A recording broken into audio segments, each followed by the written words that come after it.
Good afternoon, Excellencies, delegates, friends, and partners. My name is Nomzamo Mbata, and if you're not in the room with us this afternoon, I'd like to let you know that we are officially oversubscribed. It is my absolute honor to welcome you to the commemoration of the 1951 Refugee Convention.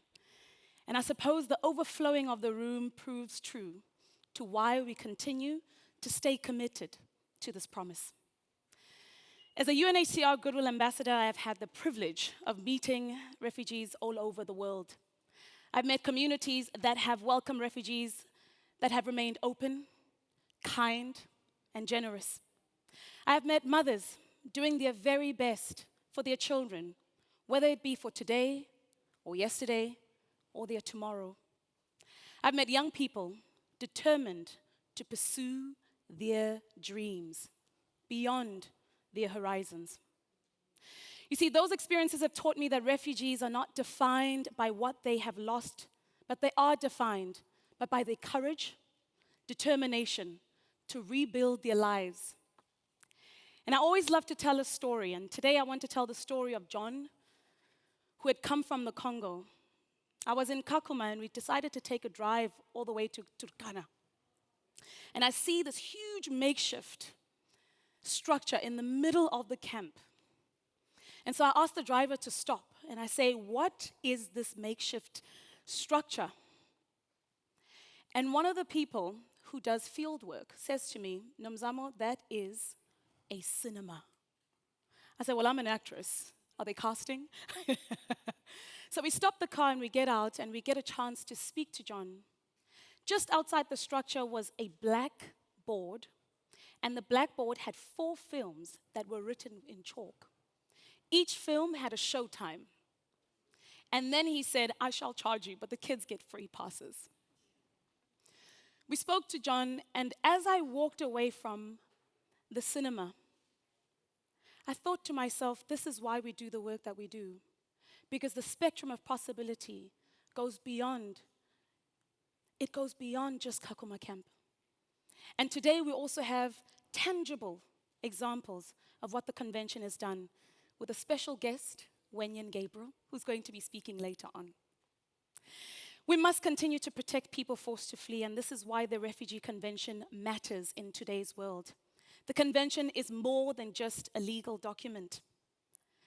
7 decades, 75 years on, it continues to save lives. Ladies and gentlemen, we are going to show you a poignant film featuring Nobel laureate and Holocaust survivor, Professor Roald Hoffmann. It truly demonstrates the power of the Refugee Convention. Enjoy.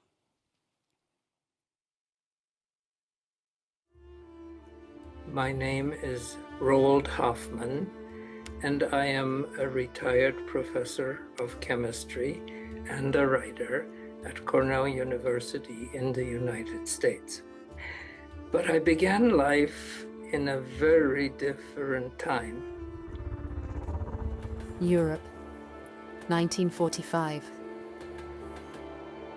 In the aftermath of the Second World War and the horrors it revealed. My father was killed. My mother and I survived, and very few others. Europe faced a new problem. Over 40 million people lost their lives. Over 50 million were forced to flee into exile. The largest refugee crisis in modern history. We wound up in a refugee camp. The need for a dedicated institution to protect refugees was clear. In December 1950, the UN General Assembly created the Office of the United Nations High Commissioner for Refugees. Its mandate, to protect and assist refugees, took effect on January 1st, 1951. Later that year, governments adopted the 1951 Refugee Convention, establishing the first international legal definition of a refugee. More than a legal framework, however, it was a promise that people forced to flee would be protected. And in the decades that followed, that promise would be tested again and again.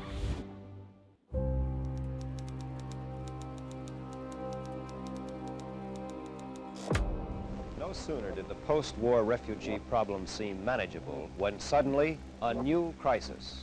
In 1956, Soviet tanks enter Budapest. More than 200,000 Hungarians flee across borders. It was UNHCR's first great test. The program met the challenge, and it proved one thing. If the world is aroused enough, as it was with Hungary, it can move with decisiveness and action. Yet this success is met by a wave of new challenges. In the 1960s, decolonization reshapes the continent of Africa. As empires collapse, new states are born. And in the transition, millions are forced to flee. To meet these new realities, the definition for refugee protection must expand. In 1967, the Refugee Convention is amended. Protection becomes universal, and UNHCR's work expands across the globe. UNHCR was put to the test in 1971 during the war which led to the creation of Bangladesh. From Bangladesh to Afghanistan to Vietnam, where thousands of refugees take to the sea. We explained why we had fled our country, because we hungered for freedom. From the Bosnian War, the human catastrophe of the fighting has forced thousands of desperate refugees to flee. To Rwanda, where genocide forces 2 million people across borders. The journey was very difficult. To civil wars and widespread human rights abuses in Central America. Where there is conflict, displacement follows. The world today still has refugees who are in desperate need of help. The 21st century brings no end to violence, pushing the systems designed to protect refugees to their limits. In Sudan, nearly 1 in 3 people have been forced to flee their home. More than 1 million Rohingya remain exiled in Bangladesh, the world's largest stateless refugee population. Syria slowly recovers from years of war.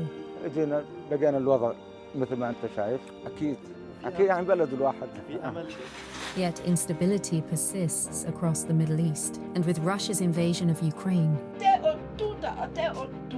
full-scale war has returned to Europe. As long as human beings haven't learned to get along with each other, you will probably get this endemic problem of refugees. As conflict continues to shape our world, the UN Refugee Agency works for solutions. That gives that essential assistance to the refugees of today. Work, education, an ability to apply for an eventual place to live and flourish and to contribute to the future of the world as it did to me. I want to be a role model. I want to be an inspiration. To lead them to a better life. To protect refugees, these are not abstract ideals. They are legal and moral safeguards forged by the nations of the world, united in a simple belief.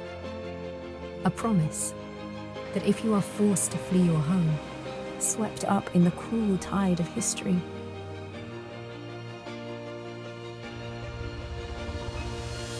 there will be help. And I urge you to help UNHCR in its good work. It will certainly mean to the people today as much as it did to us over 75 years ago. Goodbye.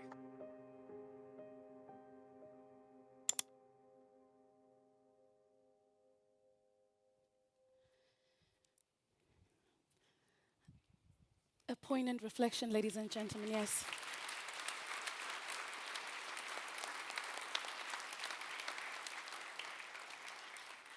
As I watch the film again and again, the words ring true.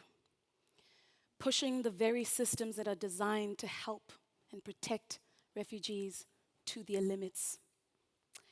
And I think we all know the kind of tests UNHCR is currently going through. But of course, with leadership comes great responsibility and great trust. Please help me welcome to the stage the High Commissioner for the UN Refugees, Mr. Barham Saleh.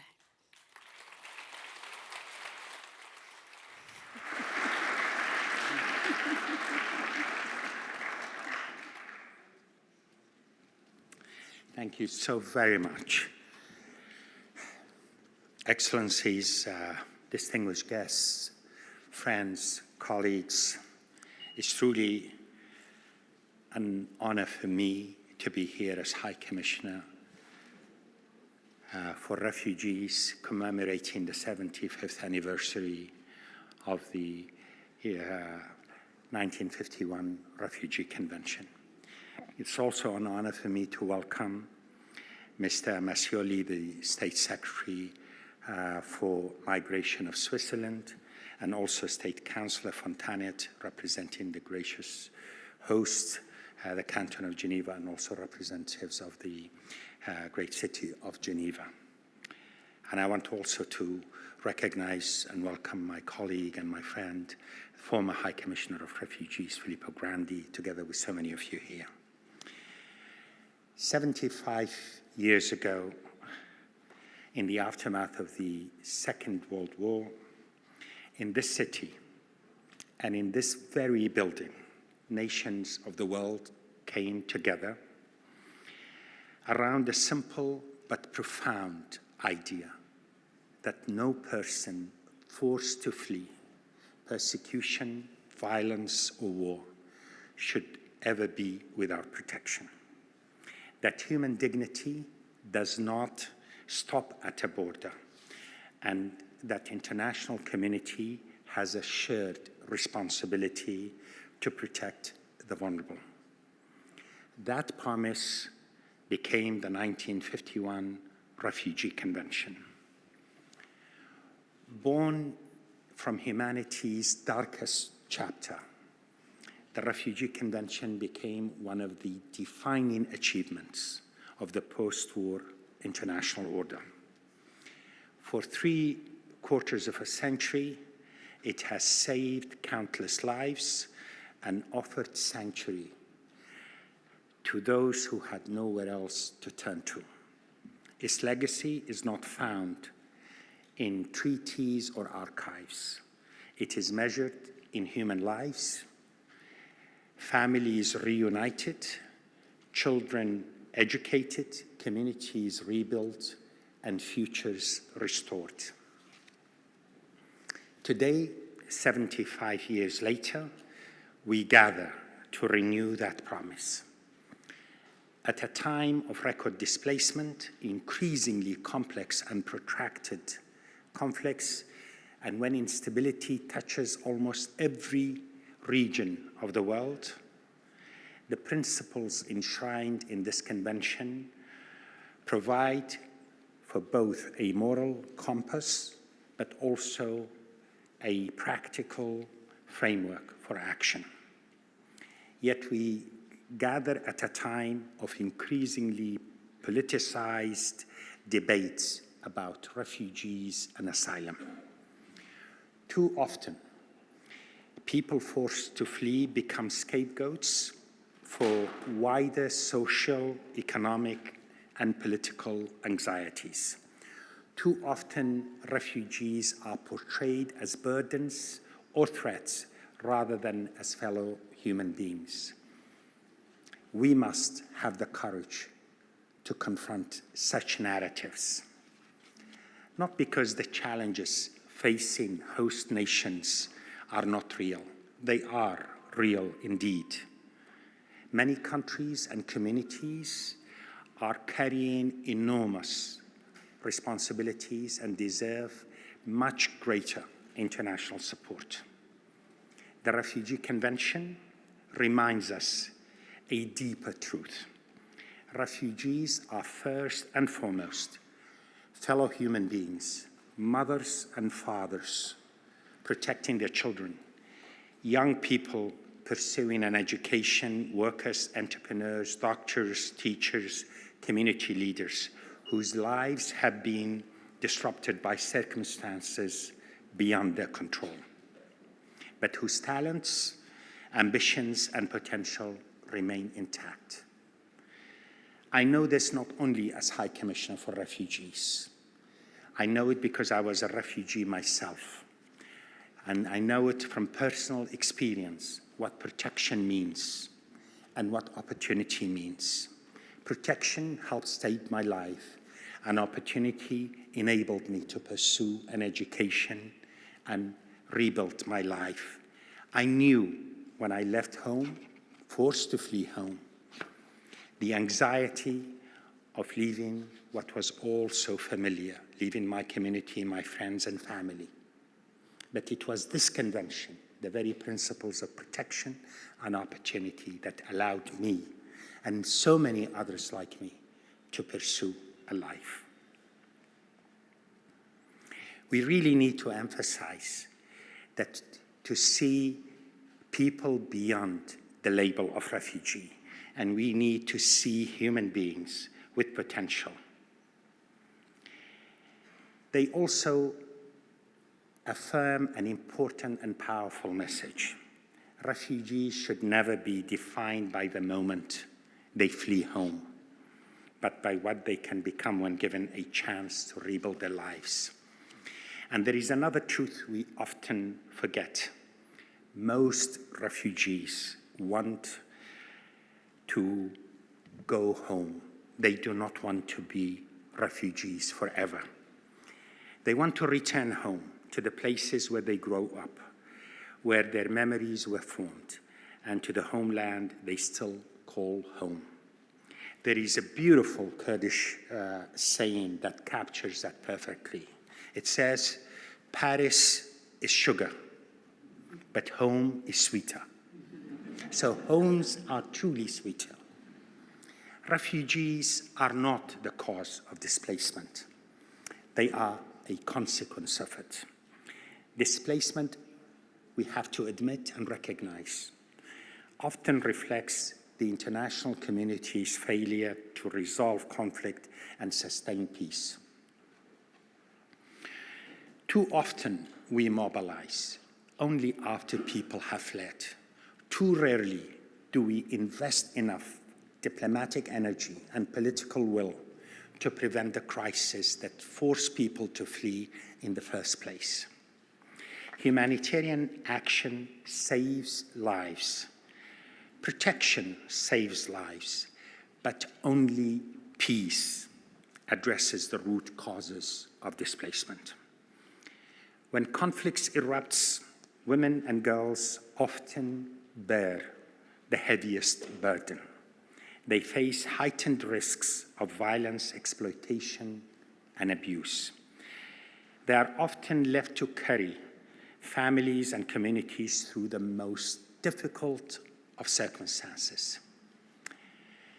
Yet, time and again, they demonstrate the extraordinary leadership and courage, their protection, empowerment, and inclusion must remain at the center of everything we do. Colleagues, ladies and gentlemen, as we honor the legacy of the Refugee Convention, we must also look to the future. The Convention is clear in tasking UNHCR with protecting refugees and delivering life-saving assistance, but also obliges us to helping refugees with solutions. Protection must always remain our foundation, but we must place an equally strong emphasis on advancing durable solutions as the Convention demands. We must move from managing displacements indefinitely to resolving it collectively. This conviction is at the heart of UNHCR's 50 by 35 vision to help millions of displaced people access solutions, reducing by half the number of refugees trapped in long-term displacement and reliant on humanitarian assistance by 2035. Solutions that help refugees to move beyond survival, to rebuild their lives through voluntary returns, local integration are important milestones for achieving solutions and moving beyond humanitarian assistance.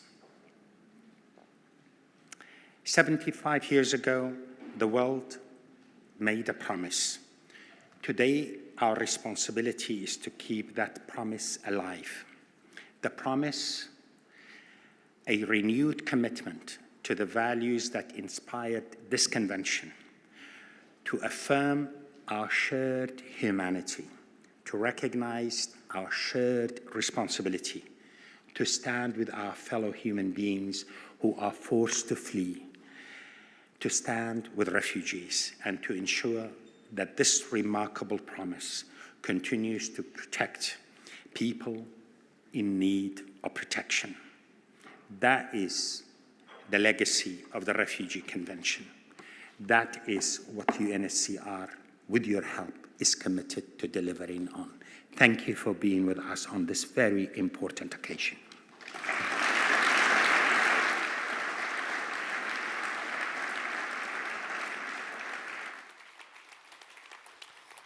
Thank you, High Commissioner. Another round of applause, please.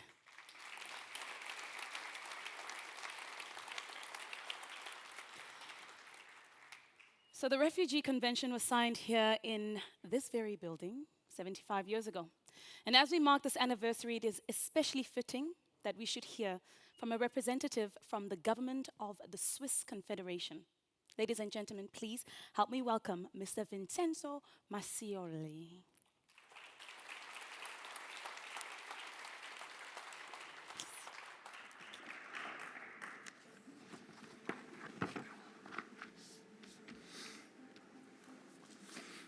High Commissioner, Excellencies, ladies and gentlemen, the principle is simple. Who flees persecution deserves our hand, deserves our help, deserves our protection. The 1951 Refugee Convention is a fundamental achievement of civilization. The 1951 Refugee Convention is an expression of humanity. This convention is an advocate of human dignity. The 51 Convention was adopted here in Geneva, and here in Geneva we gather today to reflect on the 75 years of this convention. Switzerland is committed to ensuring that Geneva remains a center of international dialogue where countries, civil society, and international organizations debate refugee protection. And Switzerland takes pride in being the host country of the Office of the United Nations High Commissioner for Refugees. Over the past 75 years, the Geneva Convention has made it possible to offer protection to millions of people. So many have contributed to this. However, the role of UNHCR was crucial for the implementation of the Convention, and it deserves all our respect. So let me, on behalf of the Swiss government, thank the High Commissioner, his predecessor, his predecessors, and all of the staff and all of the employees of UNHCR. Your work is invaluable, and it deserves a hand. Thank you.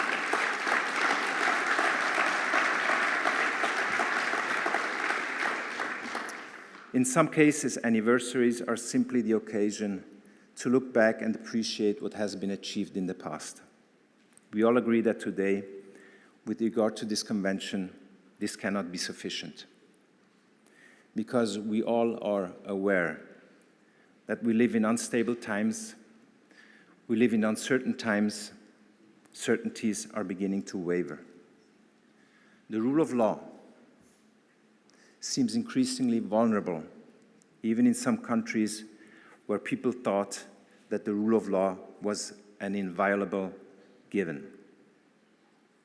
What does that mean for the 1951 Convention? Is the right to asylum in danger?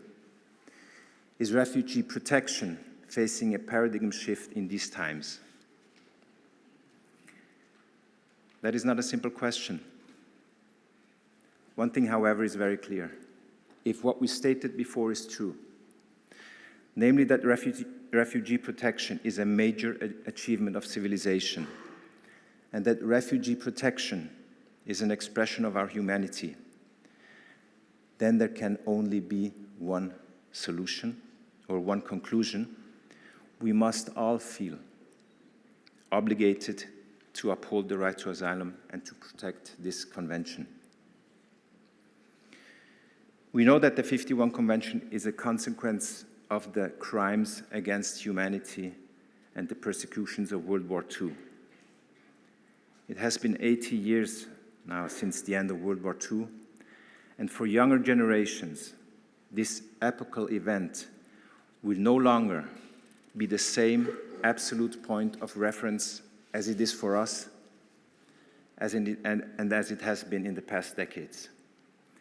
What does that mean now if we still want to defend the principle that those who flee persecution deserve our help? This means that we must continually re-anchor this principle in our societies. I talked about this a moment ago with the High Commissioner. He said if the convention wasn't there, it had to be invented now. We cannot invent it, but we have to reinvent it, and we have to re-establish its foundations. It's just the same with all other civilizational achievements. Nothing can be taken for granted, not even human rights. The crust of civilization is thin. When I say that we must continually re-anchor the right to asylum, I also mean in the coming years we should focus our asylum systems and our asylum laws even more on those who are effectively in need of protection. This increases acceptance for refugees. But that also means we should, on the other hand, try to reduce the number of manifestly unfounded asylum applications. Even recent studies on this issue conclude that there continues to be acceptance in our societies for granting protection to people who are being persecuted or fleeing war. So let us all together protect this protection system on the basis of the 51 Convention, on the basis also of national laws, and on the basis of international cooperation. Let us do all that our respective roles enable us to do, because there's nothing more valuable than human dignity. Thank you.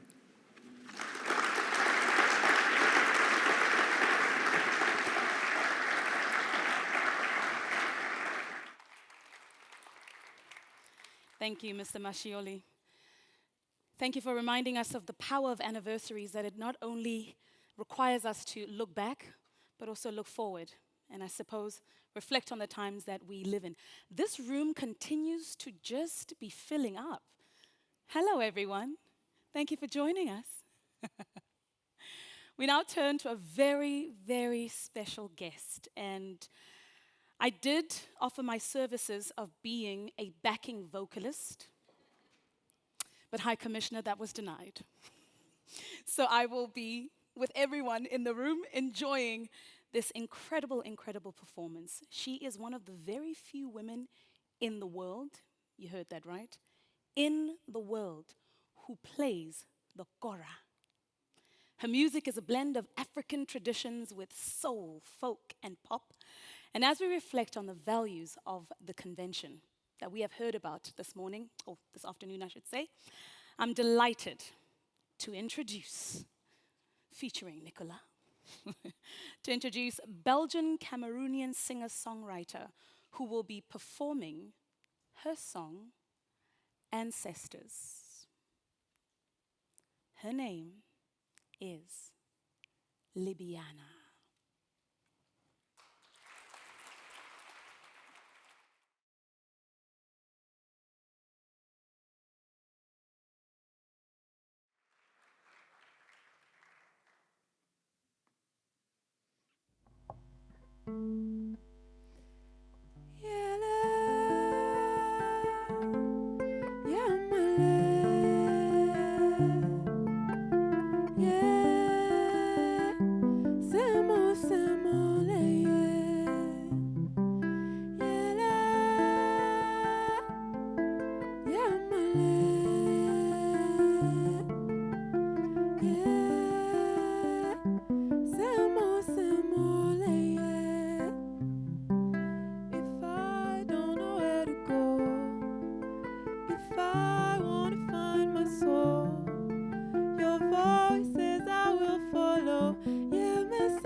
To our ancestors.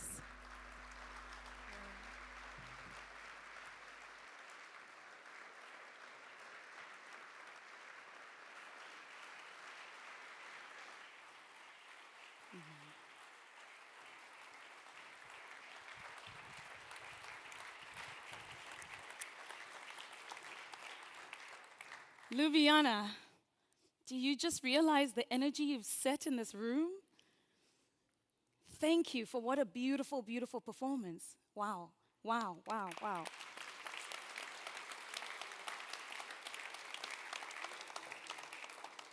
And of course, she's not here alone today. She's with her dad. Hi, Dad. One of the most incredible things about this organization is that we have high-profile supporters and goodwill ambassadors from many different backgrounds with us in this room today. And we have an NBA star. Wenyan Gabriel has supported UNHCR since 2020 and has just been, as of yesterday, announced as our newest UNHCR Goodwill Ambassador.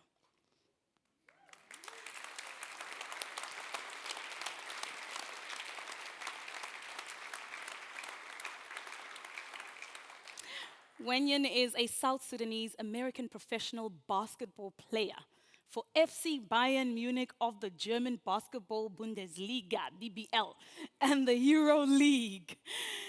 And of course, Wenyan has done incredible work, and there is a film that we'd like to share with everyone today, just on his journey. Enjoy. 75 years ago, the world made a promise. The promise that people fleeing war, violence, and persecution deserve safety. The promise that every person has the right to seek protection. That promise has helped change millions of lives, including my family's. The convention saved my life.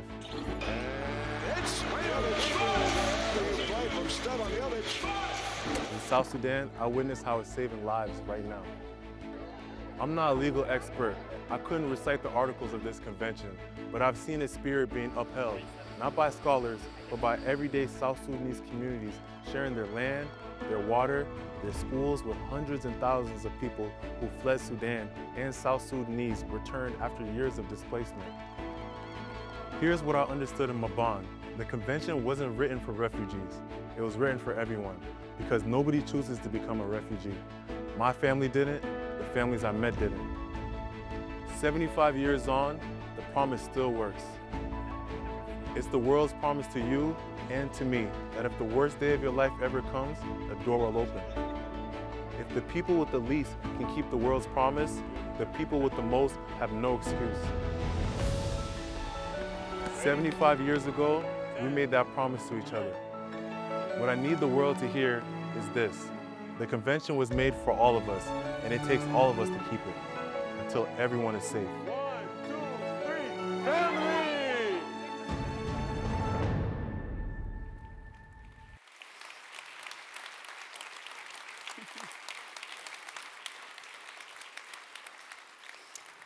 Until everyone is safe. I remember a time when I went to Maban, and as we were flying out, there was a family that was sitting in the plane with us. And there was a young little boy who was sweating bullets, anxious and scared to fly. And his mom was holding his hand. And so I asked, I said, where are they going? They said, it's resettlement. And so I may not know where that young boy went, where he and his family went. But Wenyan, thank you for being a tangible representation of what the convention and what these incredible people can do. Please help me welcome to the stage.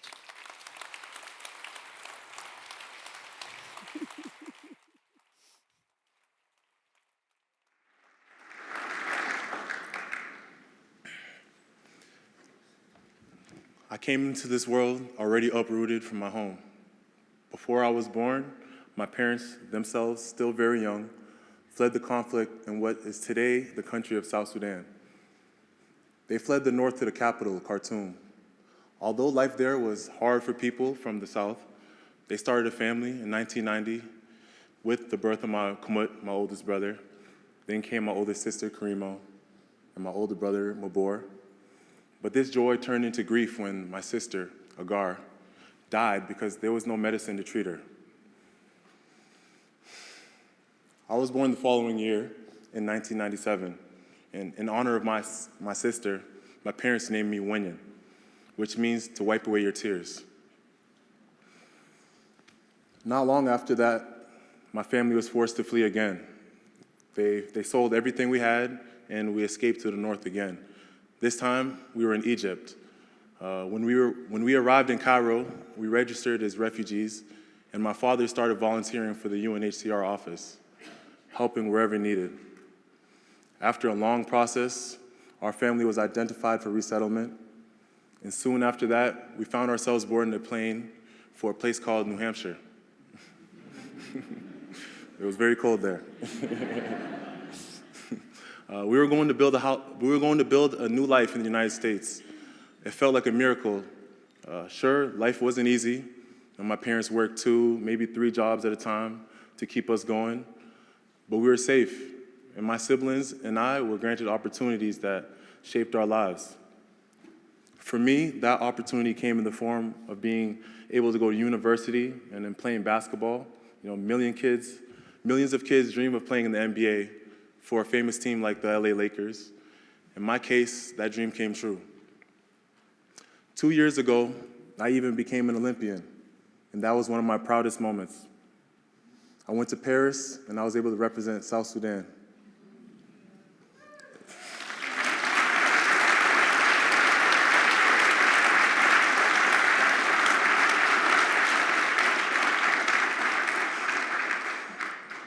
To represent South Sudan, the land my parents had fled before it even had become a nation, at its first ever Olympic Games. Not bad for a kid born in exile in Khartoum.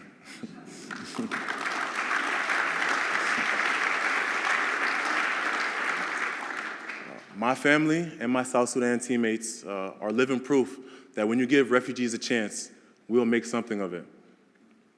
But none of the chances would have been possible without the helping hands, without organizations like UNHCR and its many partners, without the work and dedication of humanitarians, without the U.S. offering my family a fresh start, without the belief embodied by the 1954 Refugee Convention that people who flee war, persecution, violence, and human rights abuses should be protected and not turned away. All this is needed now more than ever. And yet again, Sudan is marked in the grip of war, marked by terrible suffering and is facing catastrophe. South Sudan has celebrated its independence a mere 15 years ago, but it has struggled with violence and displacement, even as it must support its own people, many of whom have been displaced. It hosts Sudanese who have fled across the border seeking safety.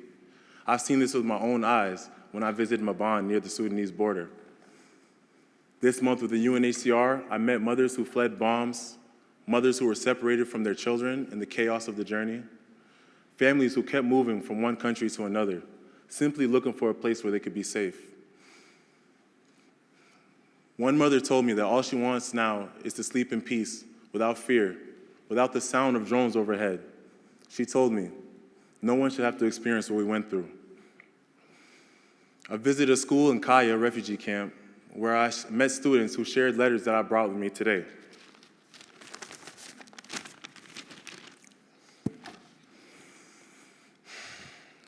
With that, I'm fulfilling a promise I made to share their stories. And I'd like to quote one particular student, Khamis, who was born in the Blue Nile State when he was 6. His family fled the violence into the forest. Many people died of hunger and lack of water. Then he reached Maban, where they were welcomed as refugees. He's now in school. Recently, new classrooms were built, but there's still not enough teachers. There's a lack of food. There's no light to revise at night. And the message I got from Khamis and from all of them is, don't forget about South Sudan, and don't forget about the refugees living in Maban. Listening to them, I couldn't help but think about how different my own life might have been if my family had never found safety. That's why the promise of the Refugee Convention made 75 years ago in this very city must last for future generations, just as it has for us, our parents, and our grandparents. I'm proud to be appointed a Goodwill Ambassador for the UNHCR, supporting and promoting its work. I'm also here as living proof of what happens when you offer refugees protection and a shot at a new life. My story is just one example of what is possible when they get that shot. Without it, my family wouldn't be safe, and I wouldn't be speaking with you today. But my story is only one story. I have a platform, so I speak up for those who do not have the same reach. We cannot turn away. We cannot turn our backs on the people of those countries or on the millions of others around the world, on every continent who have been forced to flee their homes. We have to keep going until everyone is safe. Thank you.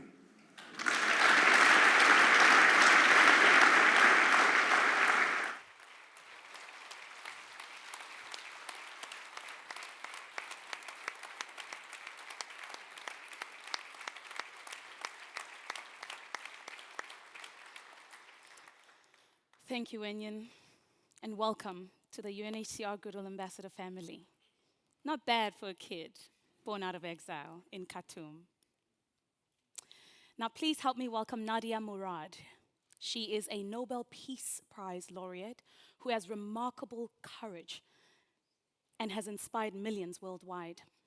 By speaking out on behalf of survivors, she has fundamentally changed how the world responds to conflict-related sexual violence, where women are used as weapons of war. She is a powerful voice for justice, She is a survivor of the Yazidi genocide and ISIS captivity.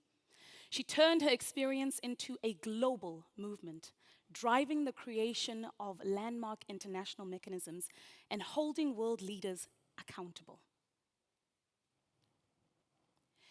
She is the founder of Nadia's Initiative and the very first United Nations Goodwill Ambassador for the dignity of survivors of human trafficking. We are absolutely, undeniably privileged to hear from her today. Welcome, Nadia.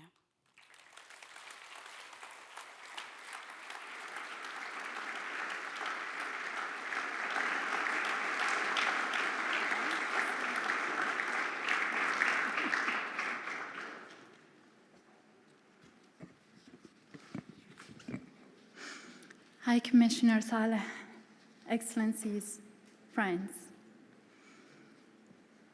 75 years ago in this building, the world made a promise to people who had lost everything. I'm here today because someone kept that promise to me. But I'm also here to speak for the people it has not yet reached, people I know by name. I grew up in Kojo, a small farming village in northern Iraq. We were not wealthy, but we were whole. I had my mother, my brothers, my school, my plans, ordinary dreams in an ordinary place. In August 2014, it took ISIS one day to end all of it.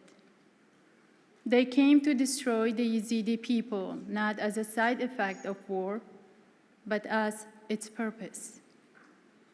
The men were executed, the boys were taken, and thousands of women and girls, including me, my sisters, my nieces, and my friends, were taken into captivity. I do not need to describe those weeks to you. But what I want you to understand is what came after, because that is the part this convention, this anniversary is truly about.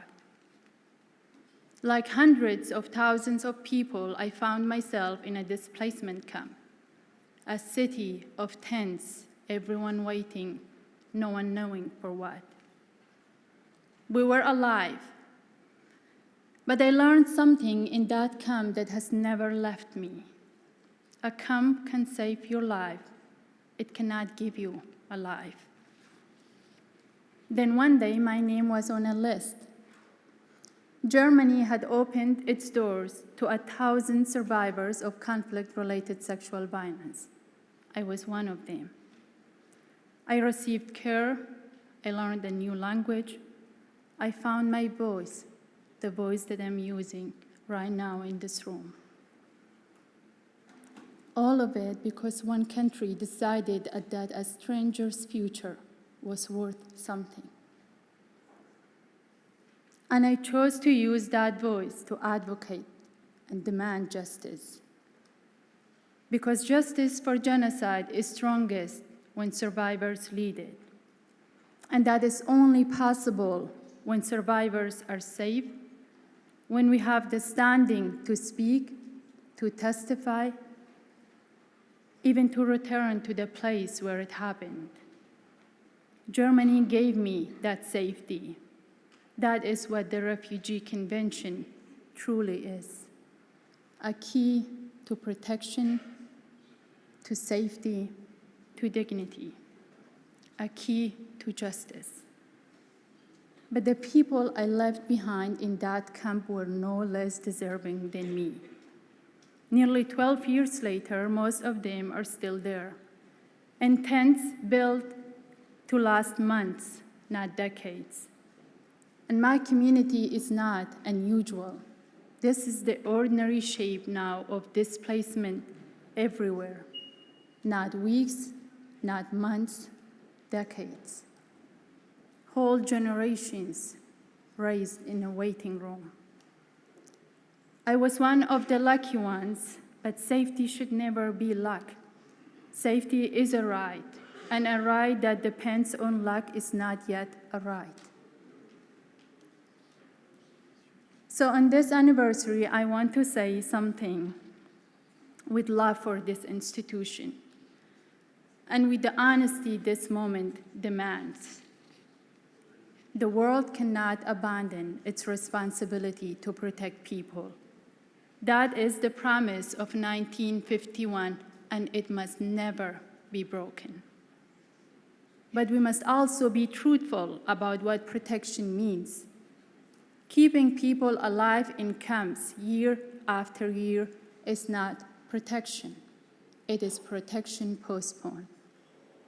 It was designed as an emergency measure, and we have let it become a way of life for tens of millions of human beings.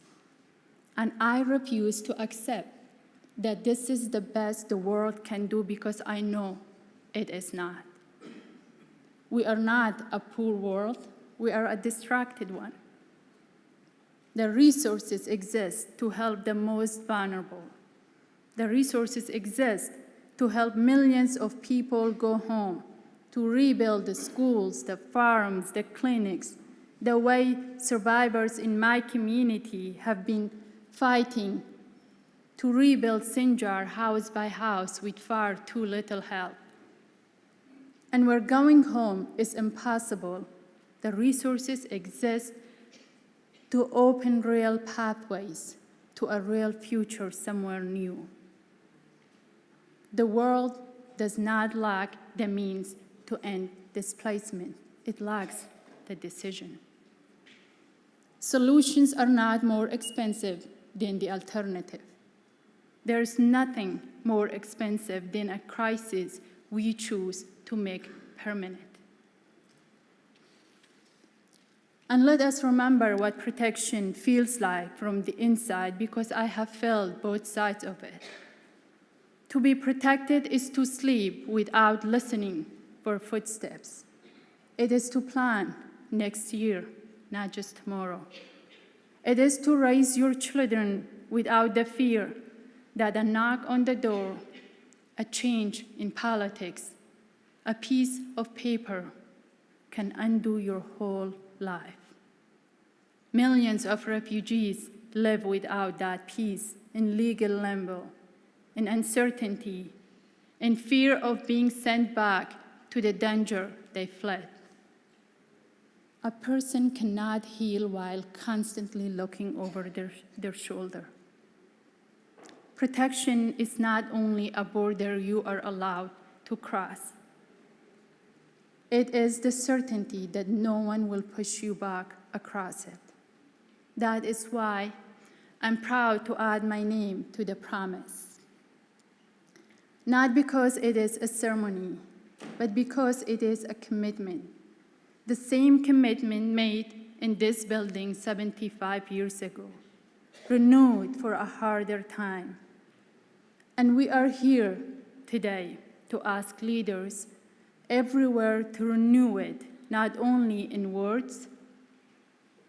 Keep the door to safety open, share the responsibility fairly, and invest in what actually ends displacement, return, rebuilding, and the chance to belong somewhere again. Because a world where the persecuted have somewhere to go is a safer world for all of us. And I will end with this. I have sat across from presidents and prime ministers, and I have sat on the floors of tents with women who lost everything.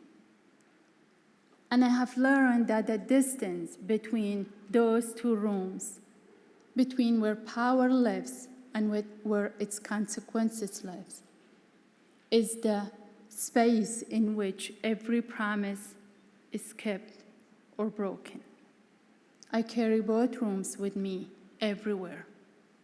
This one, marble, flags, history where promises are made, and a tent in a displacement camp in Lebanon, in Iraq, in Sudan, in Uganda, wherever the waiting has gone on too long.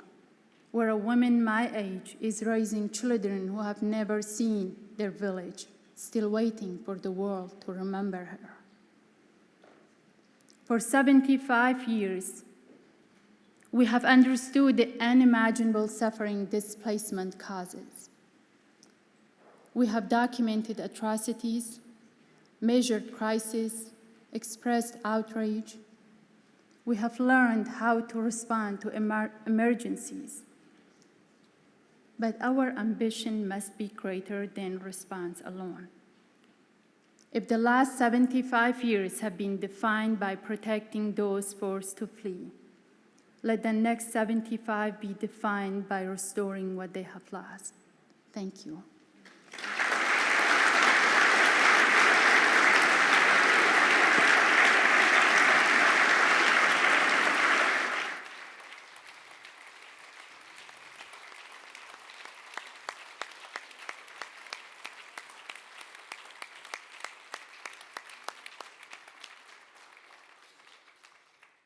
Nadia, that was deeply grounding, deeply inspiring, and completely sobering. Thank you for reminding us why you carry this load of being a powerful voice and being in both rooms. Another round of applause, please.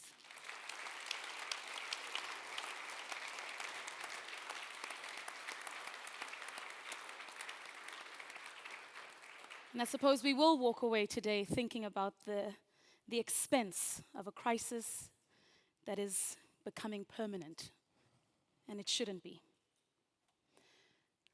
My people are struggling with the grande piano.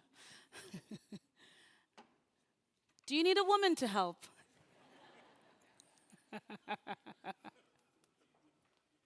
You can see my muscles. But we have a very special performance that's coming up at the moment, and I am particularly excited about it because, you know, the power and the gift of song is something that not only creates memories, but it also reminds us of a time and a place. And I think the next performer is going to do exactly that. She is an absolute force and incredibly, incredibly talented, and was so honored that she took time out of her very busy schedule to be here with us today.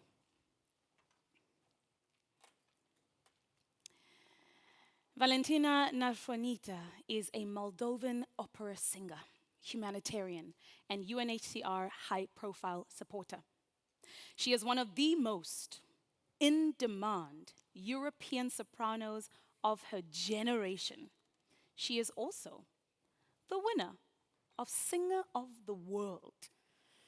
And I think she won because I didn't enter. But that's a story for another day. She is not alone. She will be accompanied by her pianist, Cristian Spataru. We're delighted that this beautiful, beautiful woman, an incredible supporter to UNHCR, is here with us today, and I'm particularly excited for everyone to enjoy her melodies and to commemorate this beautiful, beautiful occasion. Please, a warm welcome.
Valentina and Christian, thank you so much.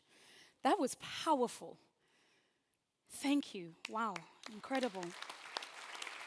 Incredible, incredible performance. And thank you so much for making the time to be here with us today. We truly are honored to be in your presence. Ladies and gentlemen, we have the pleasure of introducing another Goodwill Ambassador, Yusra Mardini.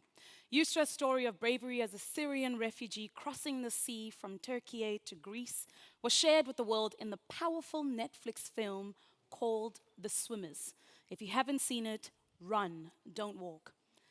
She competed as an Olympian on the first ever refugee Olympic team 10 years ago in 2016 and again at the Tokyo 2020 Games before serving as a presenter at Paris 2024.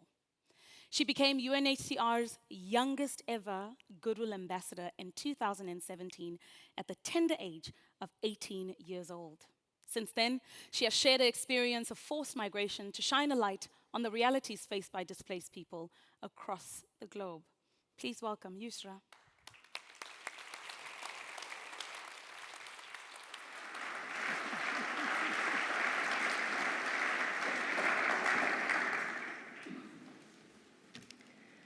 What does it mean to be a refugee?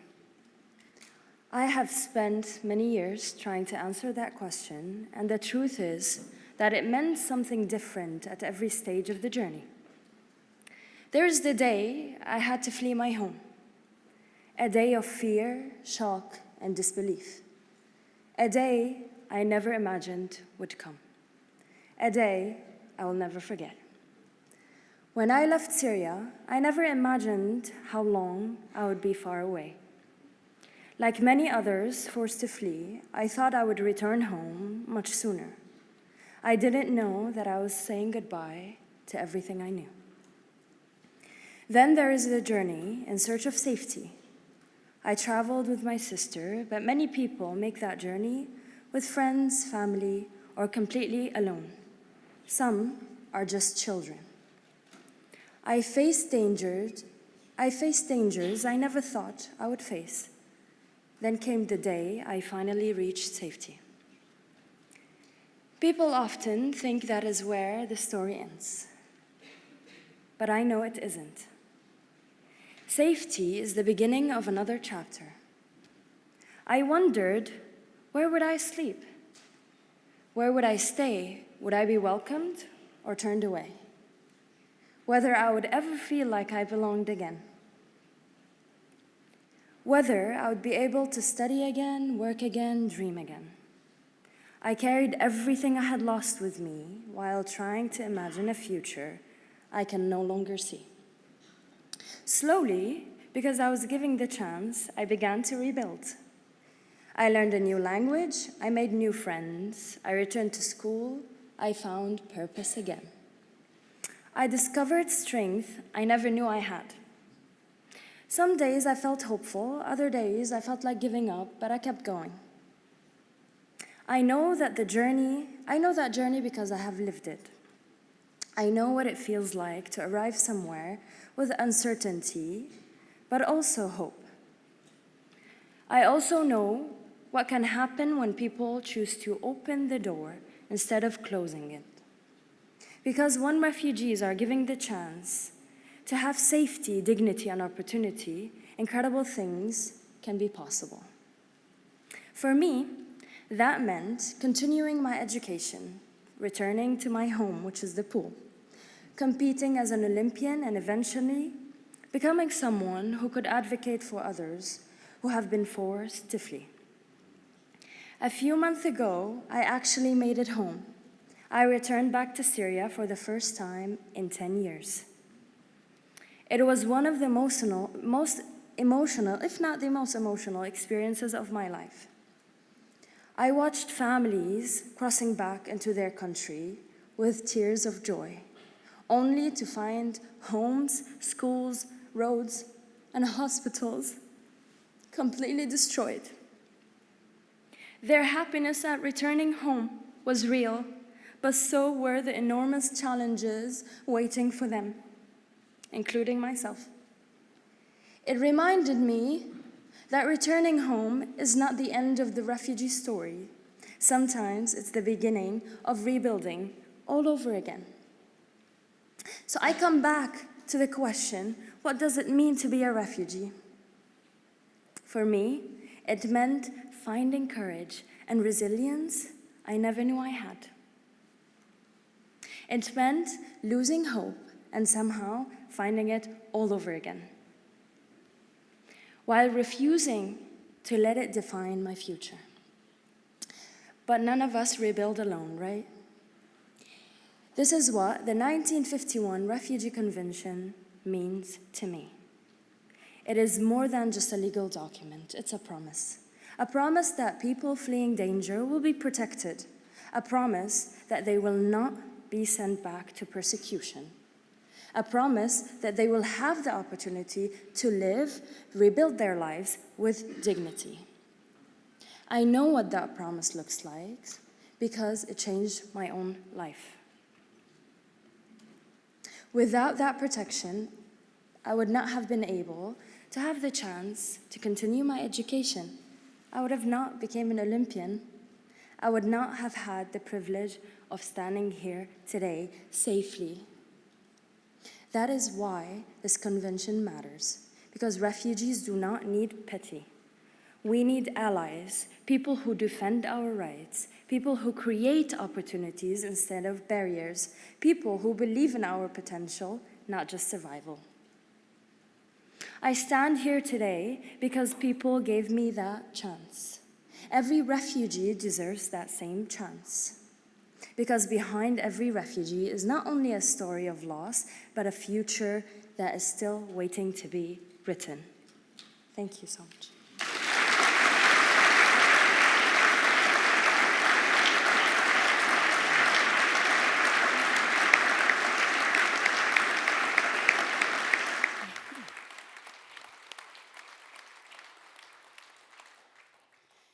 Thank you, Yusra. Thank you for reminding us that there's no room for pity, but there is room for allyship. And in the spirit of allyship, ladies and gentlemen, I'm going to read something very special to you all today. It is a genuine honor to stand before you today as one of the first signatories of the Promise. The Promise is a global statement of solidarity convened by High Commissioner Saleh and UNHCR. 75 leaders from all walks of life, refugee leaders, mayors, faith communities, businesses, educators, artists, athletes, and many others have come together to reaffirm the promise at the heart of the convention. This is the start of a global movement that leads us all the way to the next Global Refugee Forum. It carries the weight of history and the power of our collective future. Here is what we are declaring today. Our promise. From the ashes of the Second World War came a solemn promise. A promise to protect people forced to flee war, violence, and persecution. Today, with forced displacement at record levels, we must renew that promise. This is one of the defining challenges of our time, but it is also a test of our shared humanity. We can and must respond. Behind the numbers are real people whose lives have been uprooted, yet their talents, experiences, skill sets, and ambitions remain. Being a refugee should only be a chapter in a person's life, not the whole story. Most refugees stay as close to their home countries as they can, often in communities already facing immense pressure. That is where we must act first. Not with aid alone, but with opportunity. Not only helping people survive, but enabling them to rebuild their lives and forge a better future. We affirm our commitment to a world where safety is a certainty. Everyone has the right to seek safety from war, violence, and persecution. A world where refugees are included. Refugees belong in our communities, schools, and workplaces, where they can find opportunities and contribute to the societies that host them. a world where solutions are swift. Whether it's integration, a fresh start in a new country, or a safe return home, we seek to resolve displacement right from the start. And a world where we act together. From governments to local communities, global institutions to town halls, boardrooms to faith groups, businesses to civil society, we all play our part in making a difference. We stand by the promise of the Refugee Convention.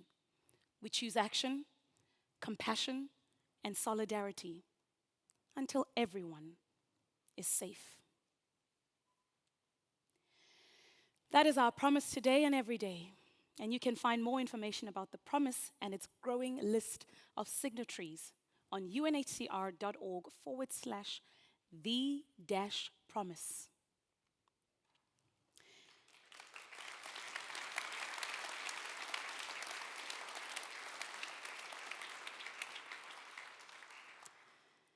And in the spirit of keeping a promise, and in the spirit of allyship, Geneva is a hub for diplomacy and humanitarian action, and the birthplace of the Refugee Convention. It is only fitting, therefore, that our closing remarks will be delivered by Miss Nathalie Fontanet, State Councillor of the Canton of Geneva. Miss Fontanet, please.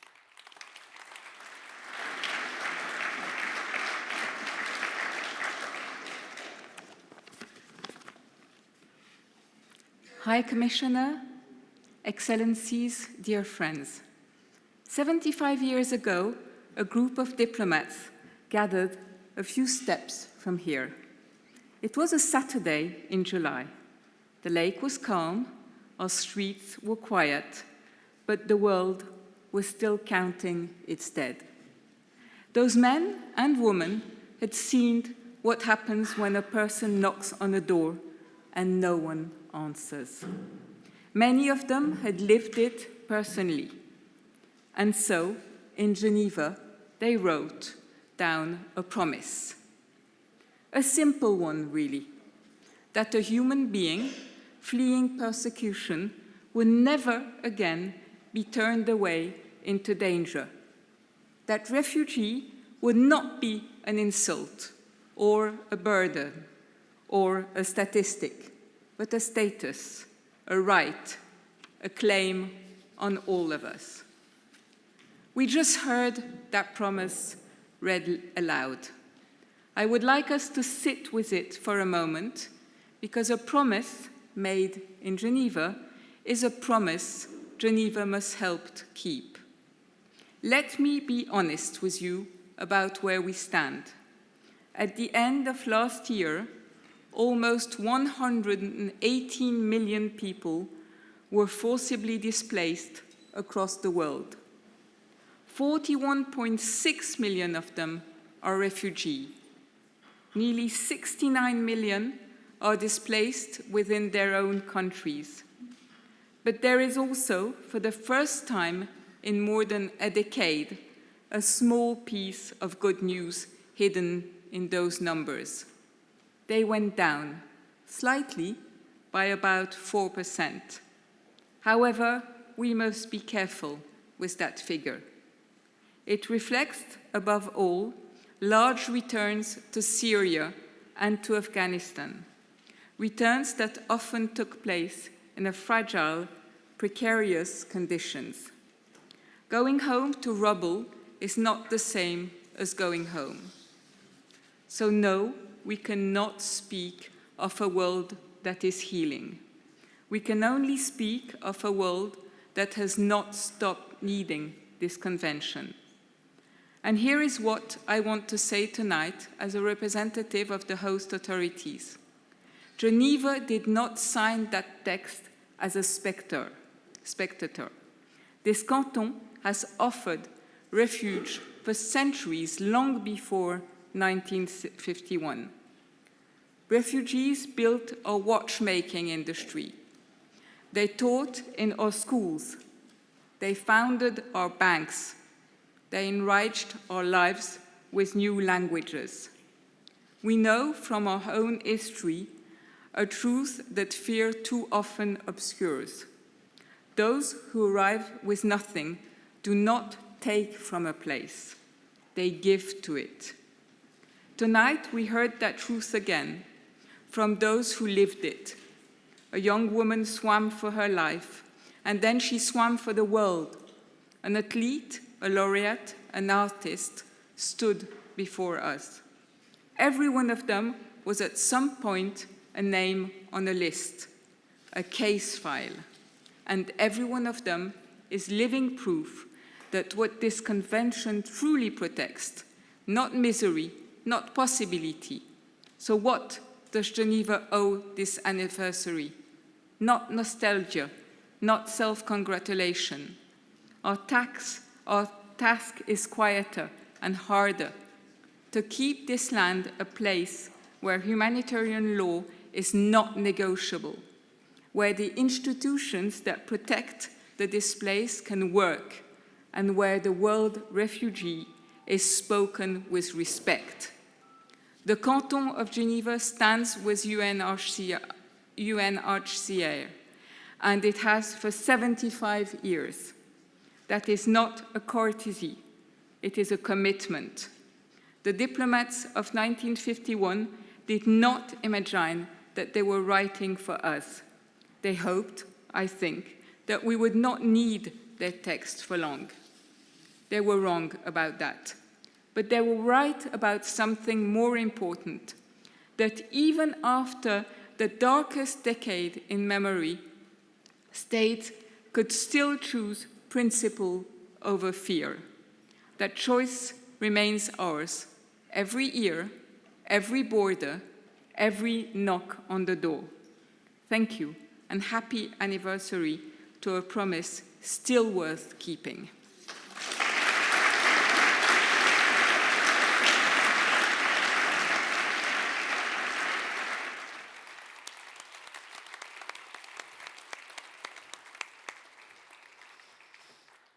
Thank you so very much to Ms. Fontanet. Indeed, for reiterating that this is the land where upholding human rights is a non-negotiable. The power of allyship is alive today. For our final performance, as you can see, my studio is very busy here behind me. We will now listen to the enchanting melodies of renowned Iraqi musician and oud player, Nazir Shama. Beyond his artistic exploits, Nazir is a true humanitarian and philanthropist, providing support to vulnerable children. Ladies and gentlemen, please, a warm welcome to Nazir Shama.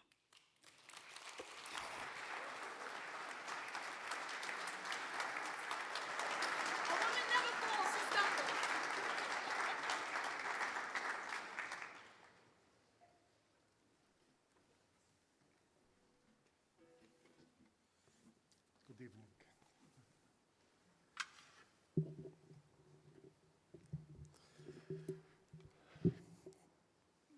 My joy is double today because Dr. Barham Saleh, the former president of my country, leads the UNHCR.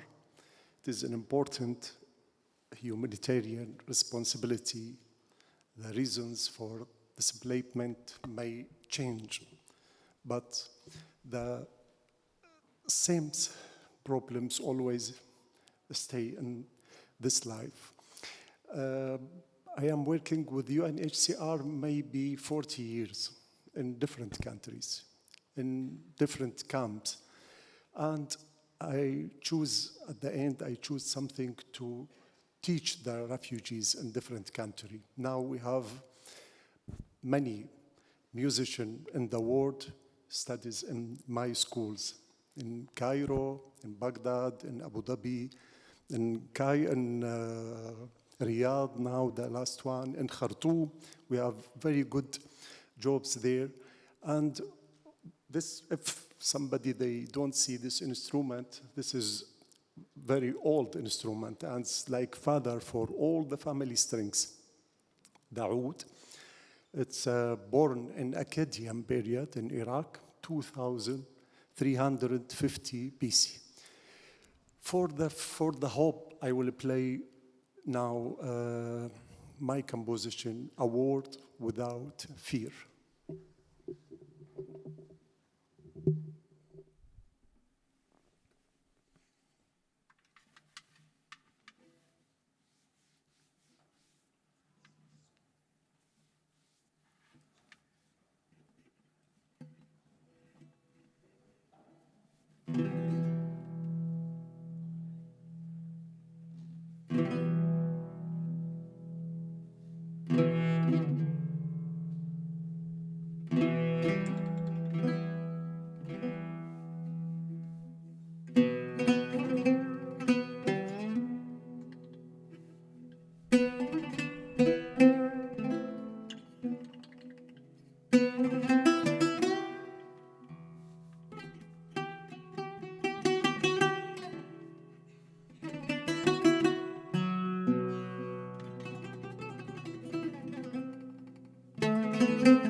Brilliant, Nazir. You want a repetition of just what happened again? You want to put me in front of the speaker? You know, Nazir, your enemies are never too far. Another round of applause, please.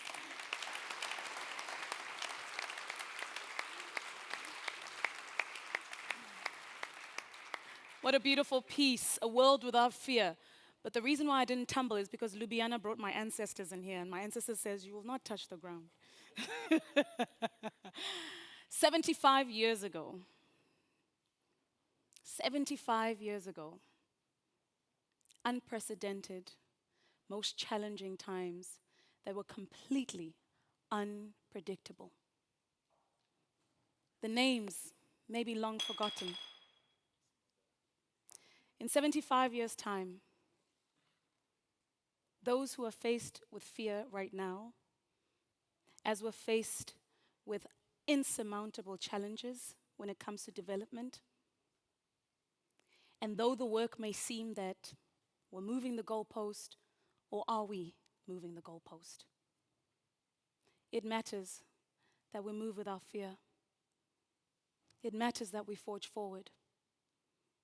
It matters that no matter the challenges, we know that the work on the ground, for as long as we count one more, there's steady progress. And I want to say this to this room because the realities of the humanitarians that are on the ground, the field workers, what they are experiencing since the past 24 months is hopelessness, but in the very same time, they are at the crux and the nexus of opportunity of what we can do as a collective. I personally refuse to lead with fear. I personally refuse to stay quiet because I know that for as long as we have the people who come to the stage and the people that we don't even see on the grandest stages in life, who lift that lid of invisibility, who invite the partners who can assist in making a change, that there is progress. And for as long as there's one more, you can count me in. Thank you for today. And in 75 years' time, when the 1951 convention is celebrating 150 years. 150 years. Because it will be there, it will be commemorated, and it will have looked back and seen progress of another 75 years. Ladies and gentlemen, excellencies, distinguished delegates, thank you for being here with us. Thank you to our incredible partners. Thank you for standing with UNHCR. We are nothing without our partners. High Commissioner, I think it's true. We are absolutely nothing without our partners. And so we thank you. Thank you for standing with us. And for everyone who's here, I've been told to use the word promptly. Filippo, I'm using the word promptly. I have been told to say that may we all promptly move to the reception and enjoy our wonderful refreshments courtesy of our wonderful partners right here in Switzerland. And I also would like to say my favorite people are here, Made 51. And I would encourage you to open your wallets and support Made 51 because it propels the work of forcibly displaced people who are incredibly talented, and I'm ready to scoop up a bunch of products. My name is Nomzamo Mbata. What an absolute honor. Thank you so much for being here.